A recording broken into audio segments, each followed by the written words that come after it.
Welcome and thank you for standing by. At this time, all participants are in a listen-only mode until the question and answer session of today's conference.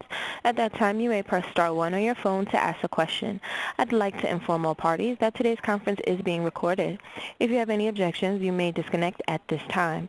I would now like to turn the conference over to Greg Pewitt. Thank you. You may begin. Thank you, operator, and good afternoon, everyone. My name is Greg Pewitt, a training specialist for the U.S. Census Bureau. I'd like to welcome everyone joining us today for the continuation of the SIPP webinar series. Today's session is the 5th in the series, and our speaker will be discussing programs, adult well-being, and food security. The SIPP webinar series will continue throughout the month of June, with the next webinar taking place this coming Monday, June 24th at 2 p.m. Eastern.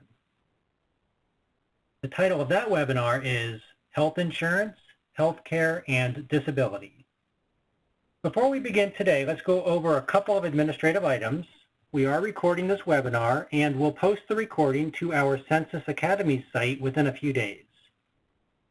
The live question and answer session will take place at the end of the presentation, but we also have the chat feature available if you want to submit a written question instead. I would now like to introduce our presenter, Shelley Irving. Shelley Irving is a survey statistician in the SIPP coordination and outreach staff. She has been at the Census Bureau since 2009 and has worked on SIPP that entire time in a variety of capacities. Shelley has a PhD in sociology and demography from Penn State. Shelley, it's all yours. All right, thank you, Greg. All right, as Greg said, this is the 5th webinar in our SIPP series. We will be discussing programs, adult well-being, and food security. So as Greg also mentioned, my name is Shelley, and I will be your presenter, and I am part of the SIPP coordination and outreach staff here at the U.S. Census Bureau. Also on the line are Matthew Marley and Holly Fee, who are also a part of the SIPP coordination and outreach staff. So this is the 5th of 7 webinars we will be presenting this month to help improve understanding of the 2014 SIPP panel.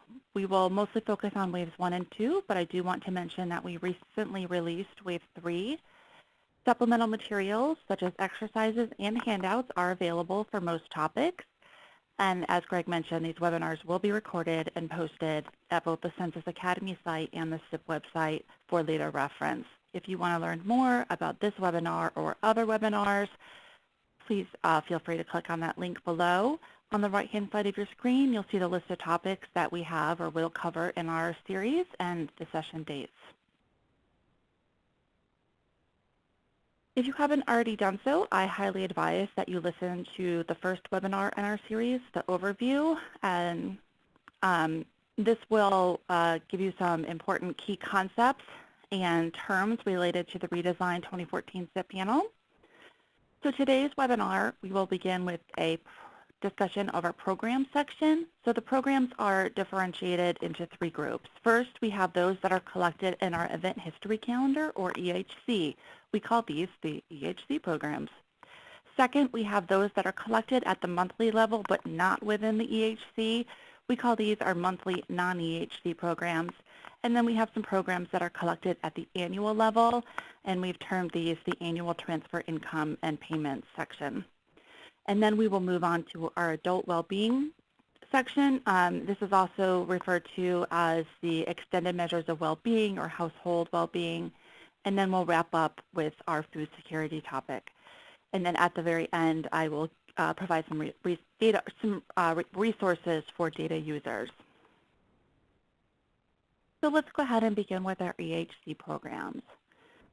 As I mentioned, our EHC programs are those that were collected in the Event History Calendar, or EHC, in the SIPP instrument. We collected information about 5 programs in the EHC: Supplemental Security Income, or SSI, Supplemental Nutrition Assistance Program, or SNAP, the Special Supplemental Nutrition Program for Women, Infants, and Children, or WIC, Temporary Assistance for Needy Families, TANF, and this does include pass-through child support information, and finally, General Assistance, or GA.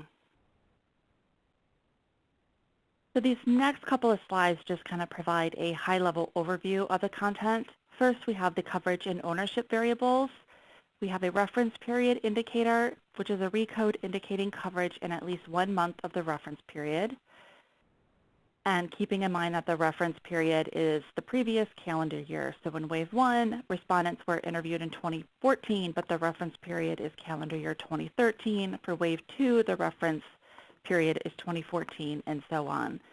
And we also have a monthly indicator of whether the respondent was covered by the benefit and a monthly variable showing benefit ownership. Next are the spell begin and end variables. We have the begin and end month of spell receipt. Additionally, for those receiving a benefit in January of the reference period in a Wave 1 interview, we have our variable with the year benefit receipt began. We call this our left censor year. And then we have a continuation flag for spells that include the last month of the reference period. So this tells us whether the spell ended in December of the reference year, was ended sometime during the interview year, or was ongoing as of the time of interview. Finally, we have some additional detailed spell variables, the reasons benefit receipt started and stopped, the coverage type, so that is whether it covered only children, only adults, or both, and this is only available for TANF and WIC, and we have the monthly amount for each of the programs. So now let's discuss some content and terms that will help you as you work with these data. Benefits from SSI cover only an individual. However, for the other EHC programs, benefits cover a program unit or coverage unit. The terms program unit and coverage unit are used synonymously, and a program or coverage unit may include just one person, more than one person, but not all household members or all household members. Program coverage changes may occur if residence or household composition changes. For each program unit, one adult in a household is considered the owner of the program benefits, that is, the person in whose name benefits are received. Households may have more than one program unit with unique owners and spells. The person number or PNUM of the benefit owner is the link between the members of a program unit. In other words, members of a program or coverage unit will have the same value for the owner variable for a specific program, and you will see examples of this in a minute. As a reminder, the person number differentiates persons within the sample unit and does not change throughout the panel.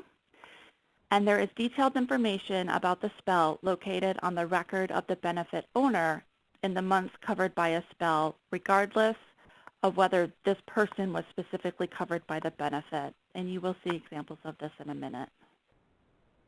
So this table helps to explain the point that I just made. So for anyone who is the owner of the benefit, you will find on their record the spell begin and end months, the continuation flag, the PNUM of the owner, which will be equal to their PNUM, the year receipt began, the payment amount, and the reasons for beginning and ending receipt.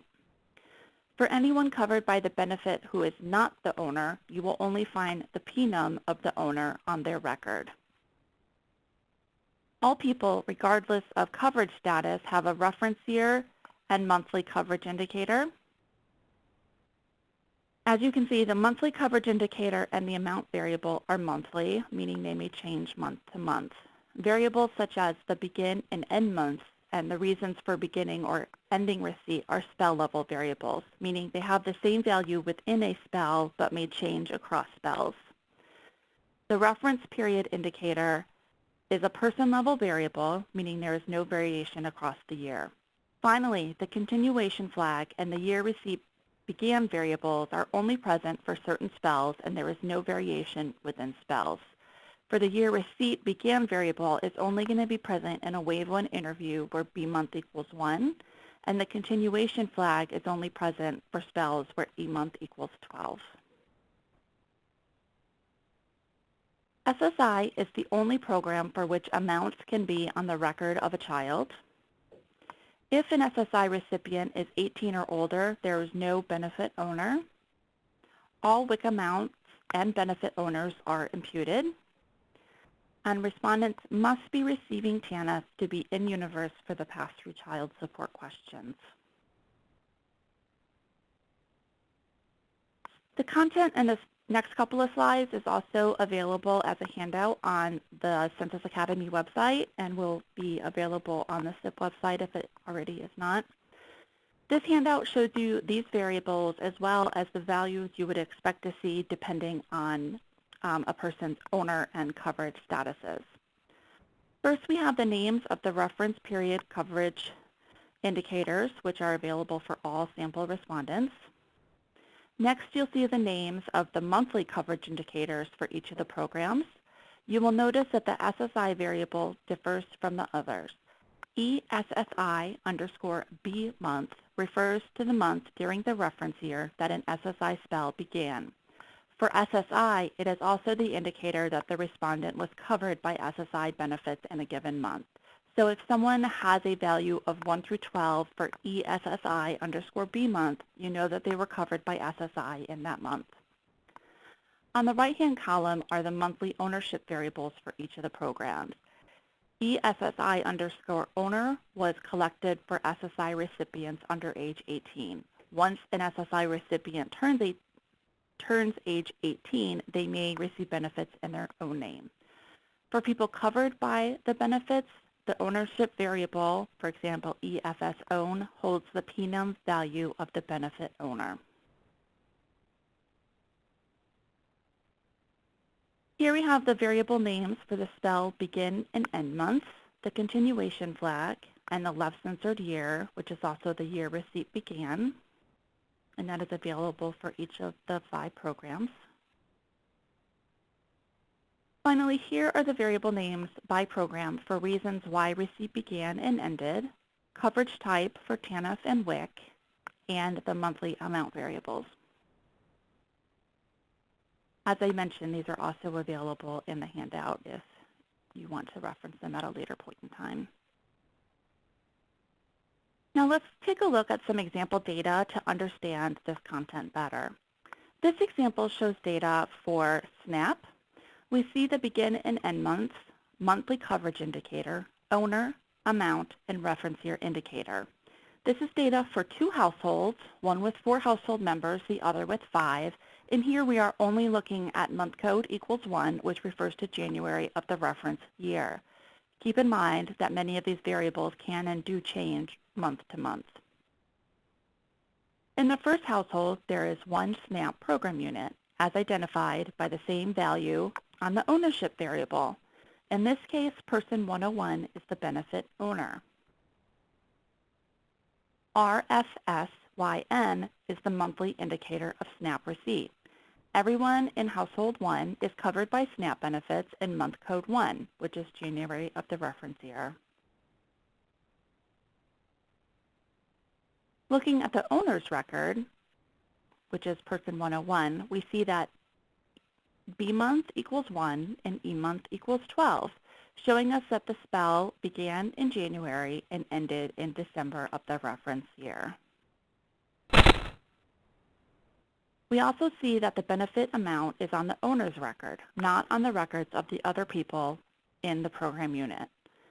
All of the other variables, if they were shown, would also be on the owner's record. In the second household, we have 1 program unit with person 102 as the benefit owner.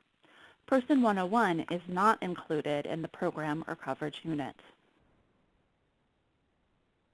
Looking at the record of the benefit owner, that is person 102, we see a B month of 1 and an E month of 6, showing a SNAP spell ranging January through June of the reference year.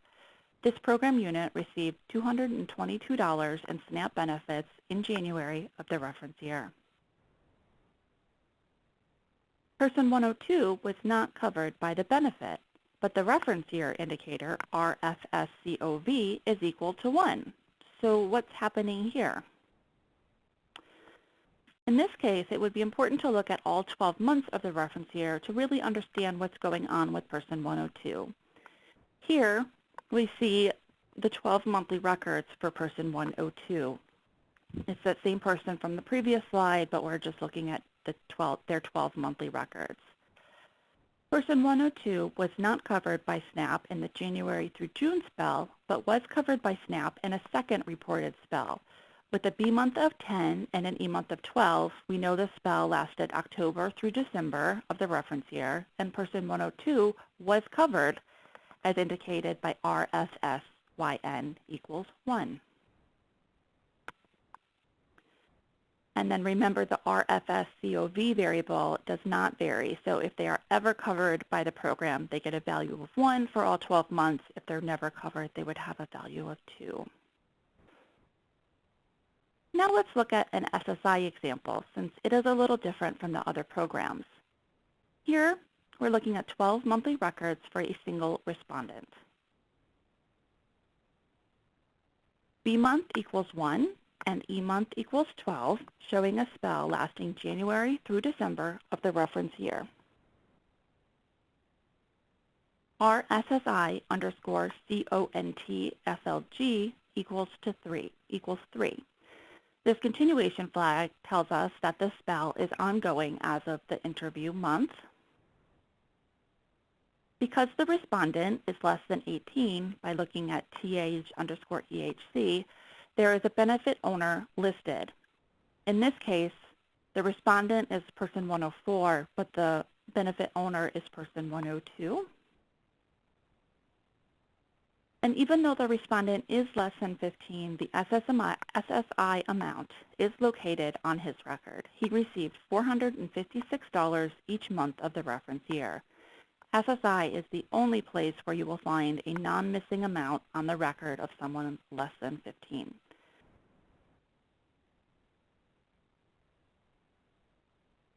Finally, let's look at an example combining waves 1 and 2 to see how the year receipt began and the continuation flag, as well as the reasons spell began and ended, look in the data file. This is a long file, so waves 1 and 2 are stacked on top of each other. What I've done here is add 12 to the month code values for the wave 2 data so that they have a value of 13 through 24 and are easily differentiated from the wave 1 values of 1 through 12. So here we're looking at the 24 monthly records for a single respondent. Not all of them are shown because there is not enough space to be able to show all of them in a way that we can see it. For wave 1, we have an B month of 1 and an E month of 2, showing a spell January through February of 2013. We see that the spell began in 2012, which is before the reference year of 2013. So the spell did not actually begin in January of 2013, as the B month would suggest. We have to look at that ETANF LCY variable to see when the spell actually began. For all spells, we ask why the spell began. In this case, ETANF BRSN1 equals to 5, meaning they became disabled or otherwise unable to work. You could check our data dictionary to see what the different categories correspond to. But in this case, that's 5, and that is became disabled or otherwise unable to work. This spell ended during the reference year, February, so the respondent was asked why the spell ended. In this case, TTNF ERSN1 is equal to 1, and 1 corresponds to got a job or earnings increased. The continuation flag is missing because the spell does not have an E month of 12. There was another wave 1 spell lasting November through December of 2013. RTANF underscore CONT FLG equals 3, showing the spell was ongoing as of the time of interview. And looking at our wave 2 data, we see a spell going January through December of 2014. So let's look at the details of this wave 2 spell. The continuation flag is equal to 1, meaning that the spell actually ended in December of 2014. It was not ongoing into the interview year. And as such, the reason the spell ended is provided in the data. Remember, we only provide information about why a spell ended if it ended during the reference year. So in this case, TTANF ERSN1 is equal to 3. The time limit expired. And finally, I'd like to show you an example just to kind of demonstrate in a couple of different ways how you could do something like calculate spell duration. So this is a long file. I have wave 1 on the left with month code values of 1 through 12, and wave 2 is shown on the right with month code values of 13 through 24. In the actual data file, the wave 2 records would be directly below the wave 1 records, but this is the best way for me to be able to show it for you here to show all 24 records. The variables that are available here are the spell begin and end months, the B month and E month, and the monthly coverage indicator. So for SSI, and if you're looking at the owner's record for the other EHC programs, you can use the B month variable to count spell length, which is what I'm calculating in yellow, and or the total months received in red. So if you have a value of 1 through 12 in the B month field, that indicates a month of receipt. So we see the first spell starts in March of wave 1 and continues until April of wave 2 for a total of 14 months. A second spell spans August through November of wave 2 for a total of 4 months. And if you count the total months of receipt, you would get a value of 18. For the EHC programs other than SSI, for anyone, you can count spell length, which you see in yellow, and or total months received, which you see in red, using the R, fill in your program of interest _YN. So here, a value of 1 indicates receipt of a particular program. And as you might expect, you get the same results whether you use the B month or the monthly yes/no indicator. That wraps up our EHC programs. Now we will go on to a discussion of our monthly non-EHC programs. So why are these monthly but not in the EHC? Basically, there wasn't enough space in our event history calendar to include all of the programs of interest, but we wanted to collect monthly information about more programs. And so we were able to collect this information monthly without it being in the EHC. These programs in this section are disability income, excluding SSDI, life insurance annuities, other assistance, retirement income, Social Security for a child, Social Security for self, survivor income benefit, support received, unemployment compensation, veterans benefits, and workers' compensation. This table summarizes the content that is available for each program type.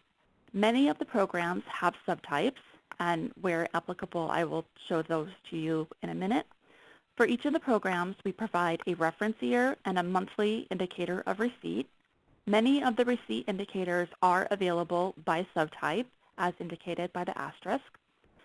For the receipt of life insurance annuities, a reference year amount is provided.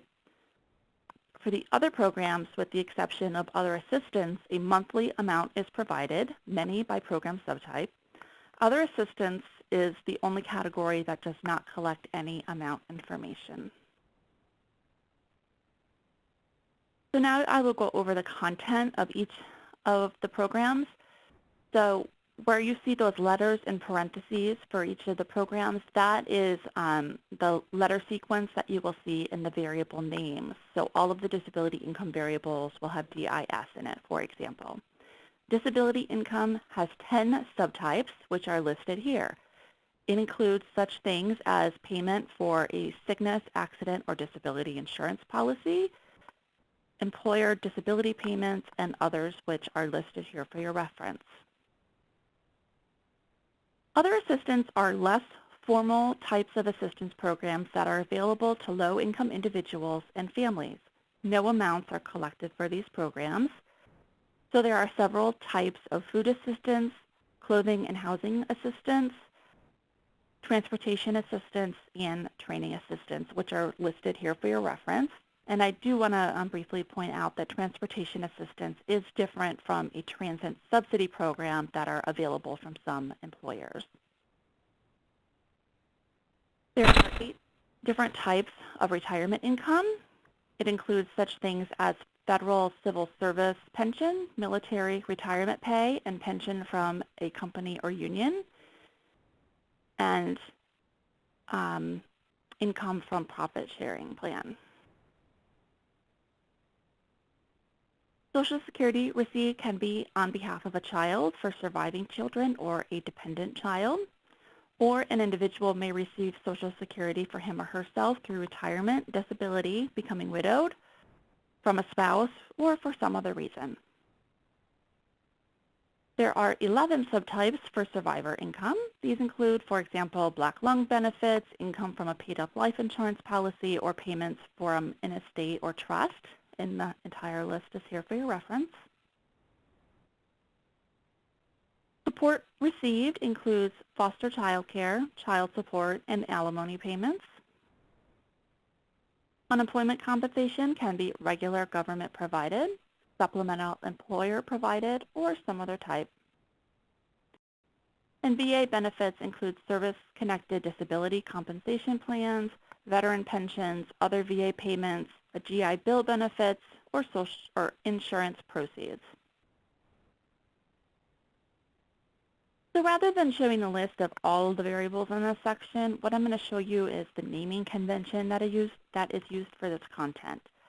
First, I will point out that the variables E, EV, ER, ET, and E, DIS, ABL are indicators of ever retiring from a job and having a work-limiting disability, respectively. These variables are used to put people in universe for the retirement and disability income questions.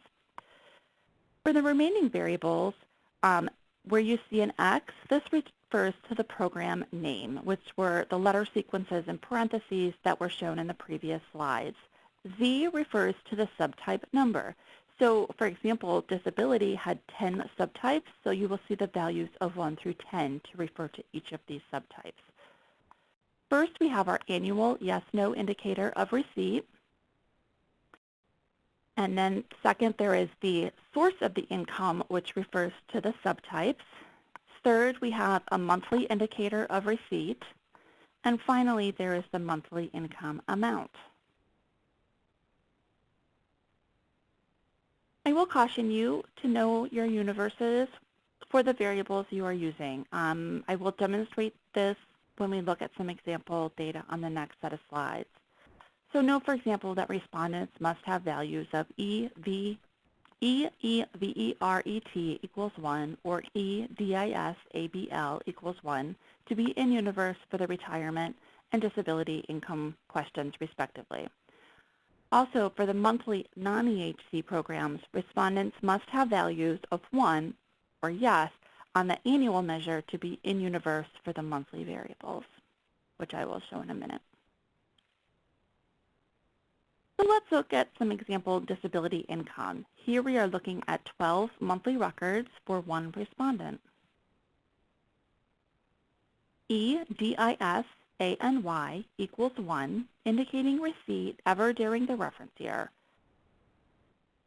Also, do note that EDIS-ABL equals 1, which put this respondent in universe in the first place for the disability income questions.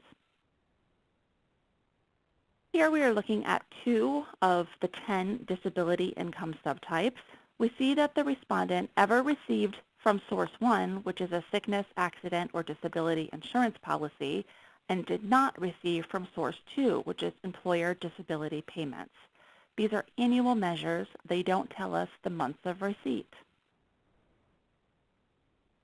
The MNYN variables tells us the months when benefits were received. Since we saw that the respondent received from subtype 1, we can look at the subtype 1 monthly yes-no indicator. In this case, it is EDIS-TYP-1-MNYN.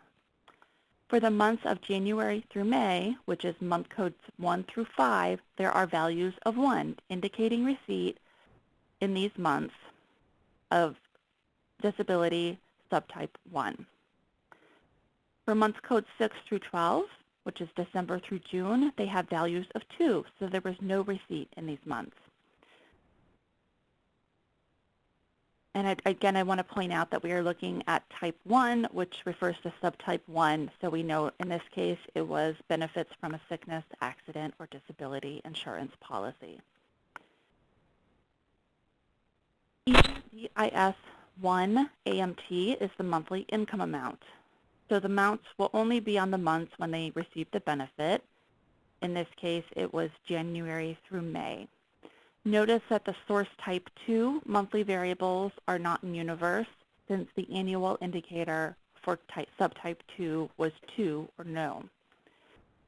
For the months of January through May, this respondent received $1,140 from a sickness, accident, or disability insurance policy. Now we're looking at a wide file. We have 12 monthly records for one respondent for waves 1 and 2. And what we have here are the monthly indicators of receipt for unemployment compensation subtype 1. Where you see the suffix underscore W1, those are the wave 1 variables. Underscore W2 refers to wave 2 variables. And we know that this is unemployment compensation because we see the UC and the variable name, and the type is subtype 1, which is a regular government-provided unemployment compensation. The respondent received unemployment compensation, subtype 1, regular government-provided, August of 2013 through April of 2014 by looking at the EUC1 MNYN underscore W1 for wave 1 and underscore W2 for wave 2. The respondent received $450 each month in August through December of 2013, and that amount increased to $525 monthly in January of 2014 through the end of receipt in April of 2014. Here is a table that is pulled from one of our research briefs on social insurance programs, just to give you a taste of the type of statistics and estimates that you can produce with our non-EHC monthly programs data. This table shows the number of recipients receiving benefits from Social Security retirement, Social Security disability, VA service-connected disability, unemployment compensation, and worker compensation by demographic characteristics.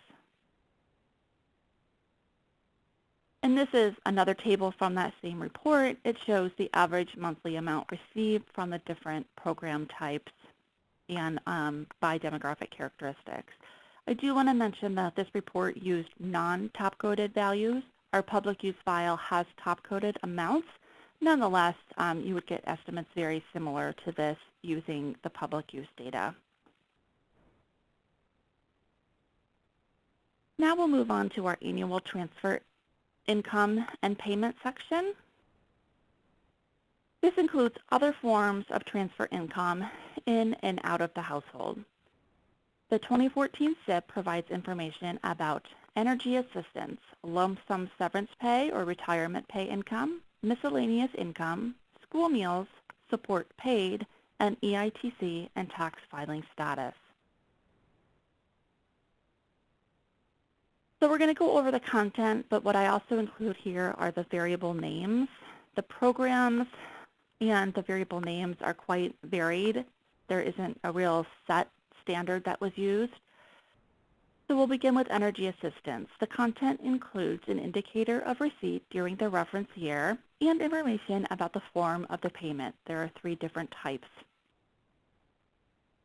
Lump sum severance pay or retirement plan income also includes an indicator of receipt during the reference year, the source of the payment, there are 4 types, and the total amount received, which is an annual amount. Miscellaneous income includes money you may get from charity, friends and family, a room or boarder, estates, incidental or casual earnings, lottery earnings, or National Guard or Reserve pay. On the data file, you will find an indicator of receipt during the reference year, the source of the payment, which there are up to 7, and the annual amount from all sources. For school meals, you will find some information on the record of the children in the household and some information on the record of their guardian. For each child ages 15 to 18 who has not yet completed high school,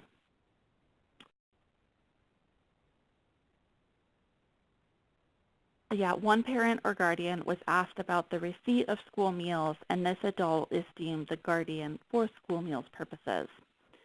On the record of the guardian, you will find an indicator of receipt during the reference year for both school breakfasts and school lunches. If any child or children received school breakfasts or lunches, they were asked the type of the meals received. That is, were they free, reduced price, or full price? And these variables, again, are on the record of the guardian. For children, again, ages 5 to 18 who have not yet graduated high school, there is a variable on their records that identifies whether they received free, reduced price, or full price breakfasts or lunches, or did not receive that type of meal. The variable RLNGD_MEALS provides the PNUM of the guardian, so you can link the children to their school meals guardian. And I will show you an example of this in a minute. Support paid refers to money going out of the household. You'll notice the child support is listed here. This shows child support paid. Child support received is collected in the monthly program section. For household members paying child support, there is an indicator of the money paid during the reference year and the annual amount paid.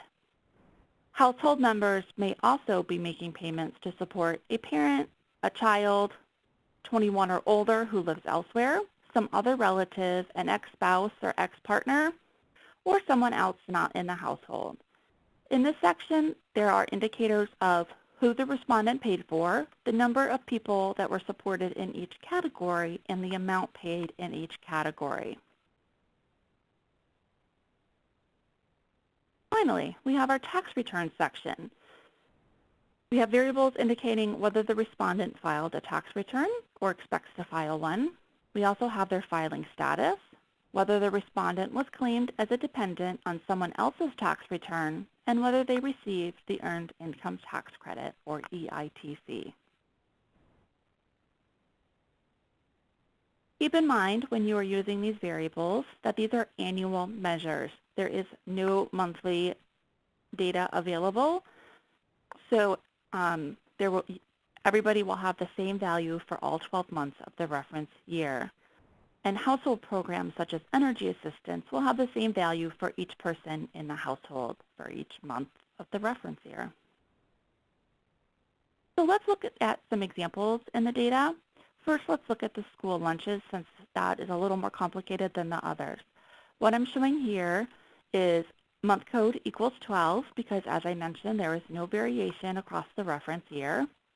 So you would see the same data whether you're looking at month code 12 or month code 4. We're looking at 2 households, each with 4 people in them. RLNGD_meals shows that person 102 is the school meals guardian, the person who was asked about the receipt of school meals on behalf of children. On person 102's record, we see a value of 2 on each school_lunch. In this case, her children did not receive school lunches. Thus, she was not asked whether those lunches were free, reduced price, or full price. On the children's records, we see values of 4, indicating that they did not receive school lunches. Moving to our second household, we see that person 101 is the school meals guardian. eSchool_lunch equals 1, indicating that they did receive school lunches, and eFree_lunch equals 1, meaning that these meals were free. On the kids' records, there are values of 1, indicating that they received free school lunches. Moving on to a different example, this time energy assistance. There is the same data on every month of the reference year, and everyone in the household has the same information. So when you're doing your analysis, you would want to limit your analysis to one person per household and to one month code. We typically advise month code 12 just because it's the closest in time to when the interview took place. But it wouldn't matter in this case because they're the same across all 12. So looking at our first household, we see that E energy underscore ASST is equal to 1. This household received energy assistance. E energy underscore PMT3 is equal to 1. It came in the form of payment sent directly to the utility company, fuel dealer, or landlord. Looking at our second household, E energy underscore ASST equals 2. They did not receive energy assistance, and so the additional variables are not in universe and set to missing. Next, we have our tax return in EITC Earned Income Tax Credit example. The point I want to demonstrate here is the importance of knowing the universe when you're working with variables. So here we are looking at 2 households, each with 4 people, and we're only looking at month code equals 1 because, as I said, you'll have the same information each month of the reference year. E-filing tells us whether the respondent filed a tax return in the previous calendar year. The universe for this variable is all people 15 and older. So you'll see person 104 does not have a value for e-filing because he or she is only 13. E-will file tells us whether they expect to file a tax return. This is asked of respondents who did not file a tax return, so e-filing equals 2. Person 103 in the first household and persons 101 and 104 in the second household did not file a tax return. Person 103 in household 1 does not expect to file one, whereas persons 101 and 104 in household number 2 do expect to do so. EF status is the tax filing status, which just indicates whether you filed as a single person, married filed jointly, married filed separately, or head of household.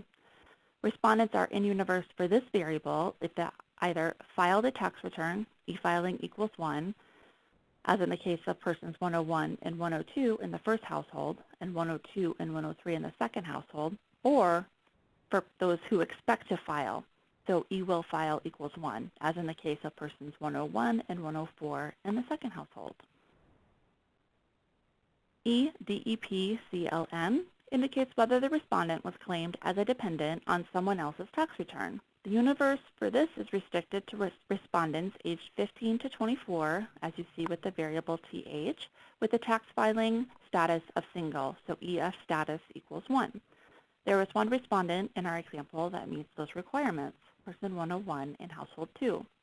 And in this case, he was not claimed as a dependent on someone else's tax return. EITC is an indicator of receipt of the Earned Income Tax Credit. Respondents with the federal income tax filing status of single, married, filing jointly, or head of household who are not claimed as a dependent on someone else's taxes are in universe for this item. And here we see that person 101 in household 1 and persons 102 and 103 in the household did receive the EITC, whereas person 102 in household 1 and persons 101 and 104 in the second household did not receive the EITC. Here's an example from one of our briefs that uses the support paid data. This shows the aggregate financial support provided to people living outside of the household in 2013. Most payments, not surprisingly, were on behalf of children under 21, totaling over $35 billion in 2013, followed by payments to children 21 and over, totaling almost $20 billion. Again, these use non-top coded values. The public use file would have top coded values, but you certainly could come up with something very similar with our public use data. That wraps up our program section. We're now going to talk about adult well-being. This section is also called Extended Measures of Well-Being or Household Well-Being, if you've heard those terms in some of our previous SIPP panels. The adult well-being content includes information about living quarter conditions, neighborhood conditions, and household essentials, with household essentials referring to difficulty paying for rent or mortgage and utilities. The adult well-being questions are answered only by the household reference person. As a reminder, the household reference person, also called the household respondent, is the person who owns or rents the house. If more than one person is listed on the lease or mortgage, the person who is named first on the household roster is considered the reference person. It is typically, but not always, person 101. These items are annual measures. That is, they are not collected at the monthly level, and they will have the same values for each month of the reference year.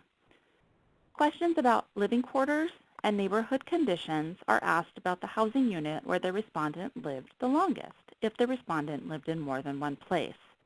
Our neighborhood safety items refer to current residents, not necessarily the residents where the respondent lived the longest. For those of you who have used SIPP data before, overall, our adult well-being section in the 2014 SIPP was most affected by the 2014 redesign. So it got cut back significantly and shortened.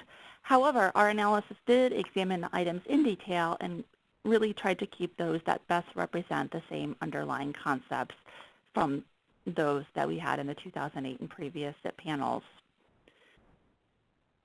And I will mention, unlike previous SIPP panels, these items are available in every wave of the 2014 SIPP as opposed to just once or twice per panel.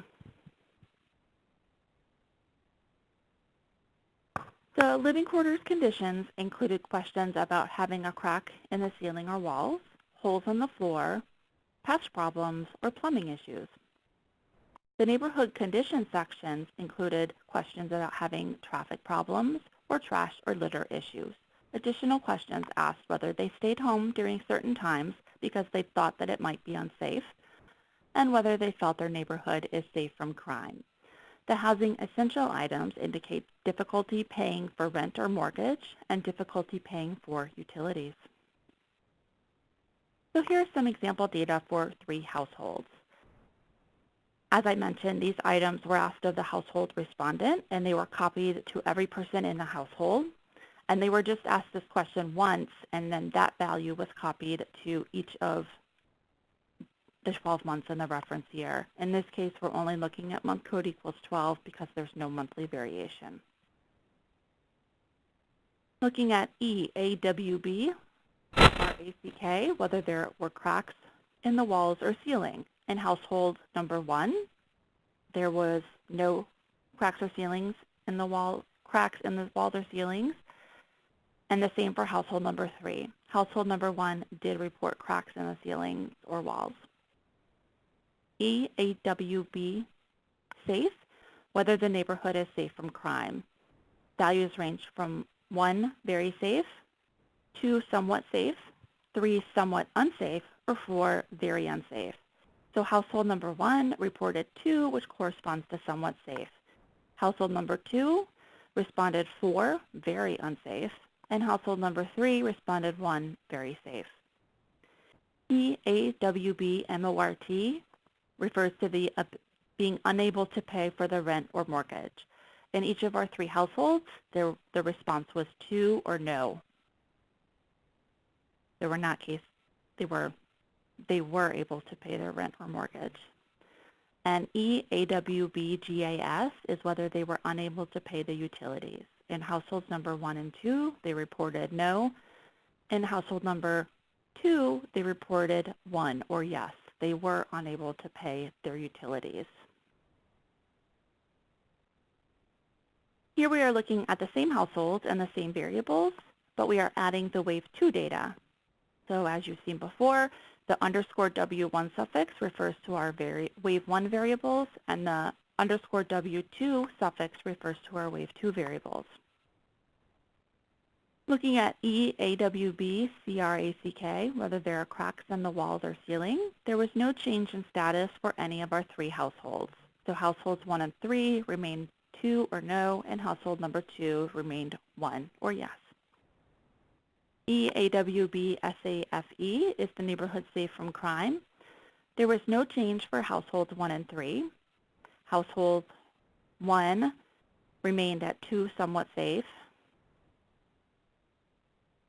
and household 3 remained at 1 very safe. However, household number 2 went from 4 very unsafe in wave 1 to 3 somewhat unsafe in wave 2. EAWBMORT, whether you were unable to pay your rent or mortgage, there was no change for any of our households. They were all able to pay their rent or mortgage in wave 1 and 2. EAWBGAS, whether they were unable to pay utilities, and there were no changes between waves 1 and 2 on this variable. Households 1 and 3 said no. Household 2 has a 1, meaning yes. And now, finishing up with our food security items. So the food security content includes information about the household's inability to afford food.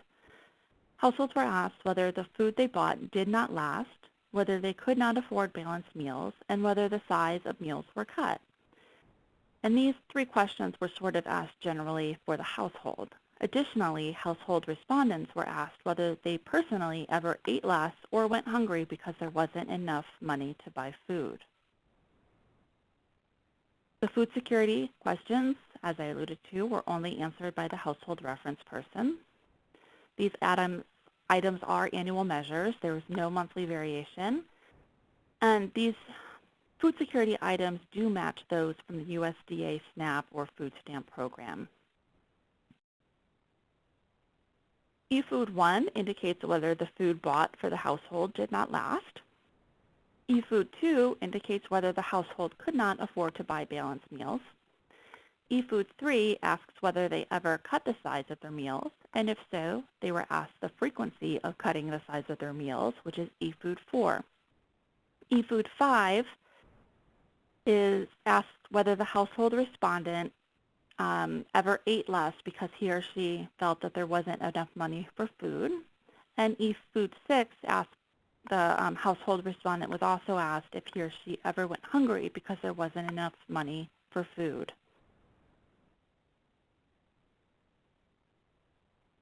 The data file also includes 2 food security recode variables. I do want to point out that there was an issue in the editing of these 2 variables in wave 1. If you want to use these variables for wave 1, go to the SIPP website, which I will show you at the end of the presentation, and there is a user note to show you how to get the corrected version of these variables. It's an easy fix, but you will have to do that to use these variables. Our food R is a raw score of the food security that is a count of the affirmative responses to the 6 food security items. So higher values are associated with less food security. Our food S is a recode of eFood 1 through eFood 6. And so a value of 1 means you had 1 affirmative answer and it's high or marginal food security. 2 is low food security, and 3, 5, or 6 affirmative responses is very low food security. Let's go ahead and look at some example data. We're just assuming that this is wave 2 plus, so that we don't have to deal with the coding error that was available or that was in wave 1. So here we're looking at 4 households, month code 12, because as I mentioned, there is no variation across the reference year. All households are in universe for eFood 1, eFood 2, and eFood 3. eFood 1 indicates that the food you bought did not last. 1, often true. 2, sometimes true. 3, never true. eFood 2 indicates that you could not afford balanced meals. Again, 1, often true. 2, sometimes true. 3, never true. eFood 3 Did you ever cut the size of your meals or skip meals because there wasn't enough money? This is a yes/no indicator. If you answered 1 or yes to eFood 3, did you ever cut the size of your meals or skip meals? You were asked eFood 4, which is how often did you cut the size of your meals? 1, almost every month, 2, some months, 3, 1 or 2 months. If eFood 1 is equal to 1 or 2, or eFood 2 is equal to 1 or 2, or eFood 3 is equal to 1, respondents were asked the questions associated with eFood 5 and eFood 6. So eFood 5 is, did you ever eat less? Yes or no.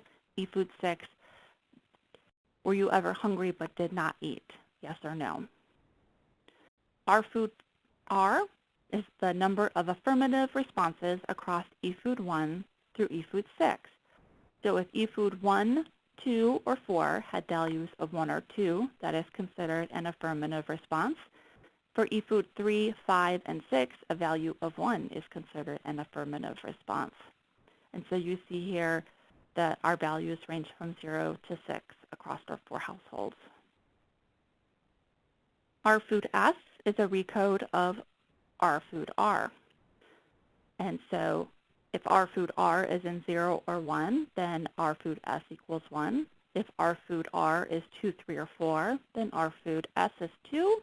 And if RFood R is equal to 5 or 6, then RFood S equal to 3.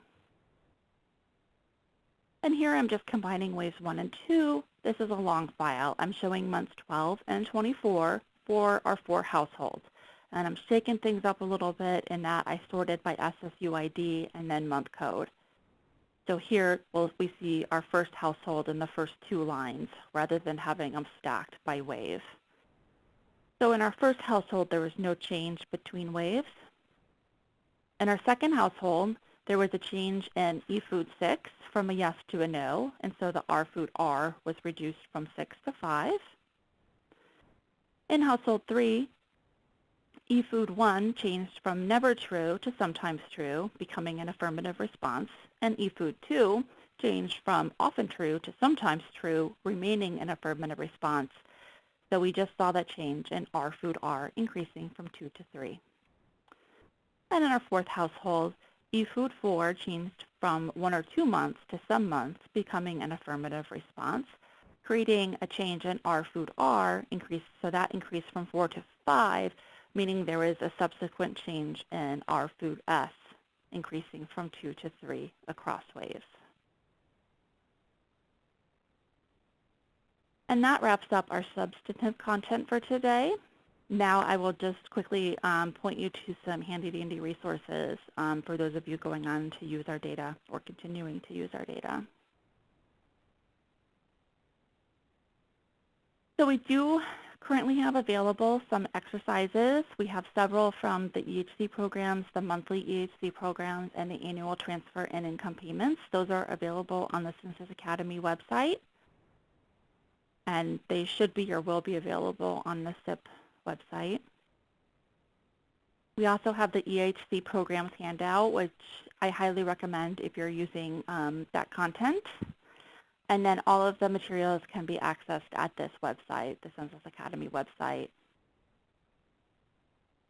More generally, if you need access to data or resources, I recommend our SIPP website, www.census.gov/SIPP. We also have the Census FTP site, which you can sort of really quickly just get to the data that you want in our data dictionary or metadata. And the NBER has a great SIPP webpage, particularly if you're using anything prior to 2014 SIPP or if you need SPSS. So they have everything available in SAS, data, and SPSS.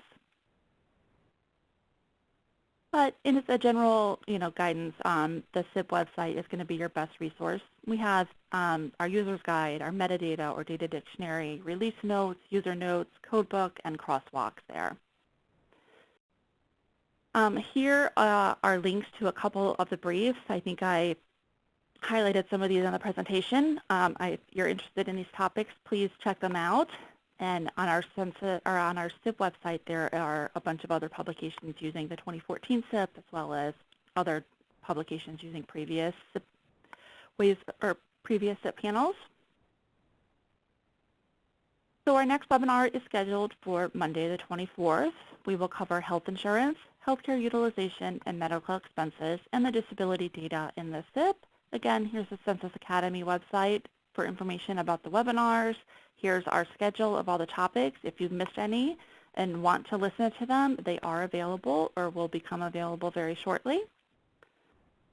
And with that, I want to thank you for attending today's webinar on programs, adult well-being, and food security. And at this point, I think we can open it up to any questions that you may have.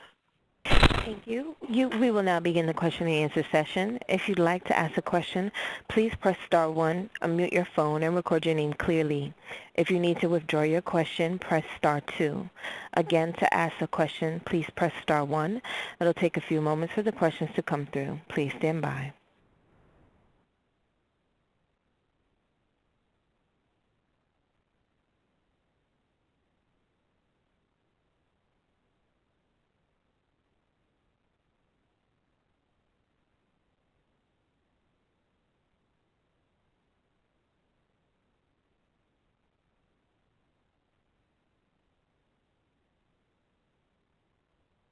At this time, I show no questions in queue.